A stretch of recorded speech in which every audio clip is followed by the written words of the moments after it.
Trigonometry table को याद करते करते आप लोग थक गए हो, ठीक है। अब किसी को याद हो रही है, किसी को याद नहीं हो रही है, तो लेकिन आज हम क्या करने वाले हैं, मात्र एक ट्रिक के द्वारा पूरी ट्रिग्नोमेट्री टेबल को हम याद करने वाले हैं। और आज के बाद कभी भी आपको याद नहीं करना है, ना ही उसको देखना है, ठीक है।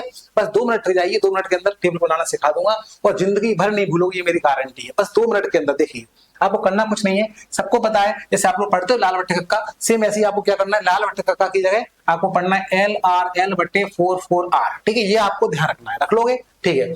पहले वाला क्या होता है साइन, तो साइन क्या होगा L बट्टे 4, कॉस क्या होगा R बट्टे 4 और टेन क्या होगा L बट्टे R। बस आपको इतना ध्यान रखना है। और साइन का उल्टा क्या होता है कोसेक, तो कोसेक होगा 4 बट्टे L और सेक होगा 4 बट्टे R और कॉट होगा R बट्टे L। बस आपको ये ध्यान रखना है, चलो ध्यान रख लोगे। और 0, 30, 45, 60, 90 की वैल्यू हमको निकालनी है। L का मतलब है लेफ्ट साइड, R का मतलब है राइट साइड, ठीक है भाई। चलिए शुरू करते हैं। हमको बात करनी है साइन 60। अगर हमको साइन 60 का मान निकालना है, ठीक है, तो साइन की बात हो रही है पहले तो साइन का मतलब क्या हुआ L बट्टे 4, तो अंडर रूट में L बट्टे 4, भाई ये L बट्टे 4 आ गया, ठीक है, सीख गए। चलिए अब देखेंगे L मतलब क्या होता है लेफ्ट, तो लेफ्ट बताओ 60 के लेफ्ट साइड, ये 60 है, 60 के लेफ्ट साइड कितने नंबर है 1, 2, 3, तो L की रख देंगे हम 3 और 3 और बट्टे में कौन है 4, तो ये आपका आंसर आ गया। देखो √3 और 4 का होता है 2। अब बताओ साइन 60 होता है नहीं होता √3/2, बोलो होता है। देखो निकल आया, क्या हमने याद किया नहीं किया, चलो देखते हैं। cos 30, अब cos क्या होता है, देखो cos होता है R बट्टे 4, अंडर रूट में R बट्टे 4, ठीक है भाई।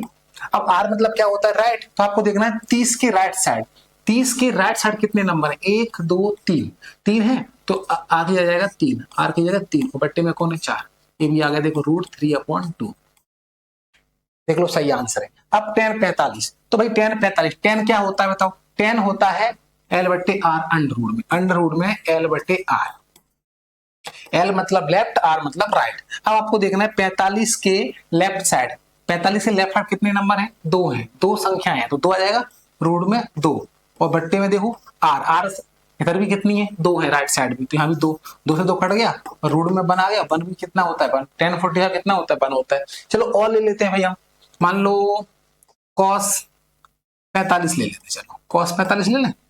cos क्या होता है R बट्टे 4, अंडर रूट में R बट्टे 4 और R मतलब क्या होता है राइट, तो 45 के राइट साइड कितने नंबर है 2 है, तो 2 आ जाएगा और बट्टे में कितने हैं 4, 2 से काट दो, 2 1 2, 2 दूनी 4, कितना आ गया 1/2, रूट में रूट से बाहर निकालोगे तो 1/√2 और cos 45 क्या होता है 1/√2। टेबल याद हो गई, बताओ 1 मिनट के अंदर सीखे नहीं सीखे। अब बताओ आप कोई सी वैल्यू निकालना है, कोई सी भी वैल्यू आपको निकालनी है आप निकाल सकते हो, कोई सी भी वैल्यू आप लोग निकाल सकते हो, बताओ निकालो कौन सी निकालना है। मान लो आपको निकालना है cot 30 डिग्री, cot 30। अब cot क्या होता है, तो cot होता है R बट्टे L, अंडर रूट में R बट्टे L और R कितना है, अब 30 के देखो 30 के राइट साइड कितने हैं 3 है, तो कितने आ जाएंगे 3 और L लेफ्ट साइड कितनी है बोलो 1 ही है, तो ये आ गया √3, कितना आ गया √3। टेबल याद हो गई, बताइए क्या आप लोग टेबल याद हो गई, तो कुछ भी नहीं करना, बस आपको एक फॉर्मूला ध्यान रखना है, अंडर रूट में LRL/4 और sign cos tan cos x cot, तो आपको याद हो गई लाल बट्टे का याद है ना। तो ये ट्रिक और ट्रिक के द्वारा आपको पूरी टेबल याद हो गई। अब आपको टेबल याद करनी ही नहीं है, आप लोग बस इसको याद रखना और आप लोग आंसर निकाल लोगे, ठीक है।